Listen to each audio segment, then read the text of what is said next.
협박성 취재를 한 혐의로 재판에 넘겨진 이동재 전 채널A 기자 1심 결과가 이번 주에 나옵니다.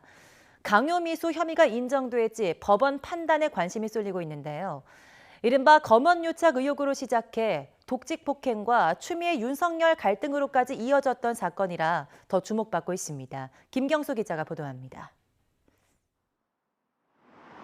지난해 3월 말 채널A 소속 기자가 유시민 노무현 재단 이사장의 비리를 제보하라며 이철 전 밸류 인베스트먼트 코리아 대표를 협박했다는 의혹이 불거졌습니다. 이렇게 하면 실형은 막을 수는 있어요. 이렇게 하면 가지고 살릴 수는 있어요. 저랑 통한 사람이 검사장이고 윤석열하고 되게 가까운 검사장이고. 여권 인사의 비리를 캐기 위한 검찰과 언론의 유착, 이른바 검언유착이라며 시민단체로부터 고발장이 접수됐고 검찰 수사가 시작됐습니다.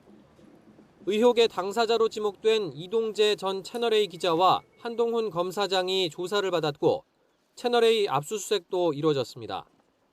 당시 추미애 법무부 장관은 윤석열 검찰총장의 최측근인 한 검사장이 연루된 사건이라며 수사 지휘권까지 발동해 윤 총장을 수사 지휘에서 배제하기도 했습니다.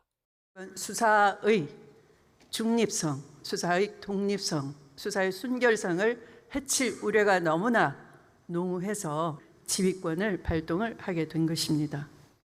하지만 넉 달 수사 끝에 검찰은 해고된 이 전 기자만 강요 미수 혐의로 구속 기소했습니다. 이 전 기자의 공소장에는 한 검사장이 공모했다는 내용도 담기지 않았습니다. 이후 1년 가까이 끌어온 재판 과정은 순탄치 않았습니다. 의혹을 제보한 지모 씨 등 핵심 증인들이 줄줄이 불출석하면서 공전을 거듭했습니다. 이 전 기자는 구속기간 만료 하루를 남기고서야 7달 만에 보석으로 풀려났습니다. 재판의 쟁점은 이 전 기자가 수감 중이던 이철 전 대표에게 5차례 편지로 전달한 내용을 협박으로 볼 수 있느냐입니다. 앞서 검찰은 이 전 기자가 검찰에 대한 영향력을 과시하고 가족의 처벌 가능성도 언급하는 등 이 전 대표의 불리한 상태를 악용했다며 징역 1년 6개월을 구형했습니다.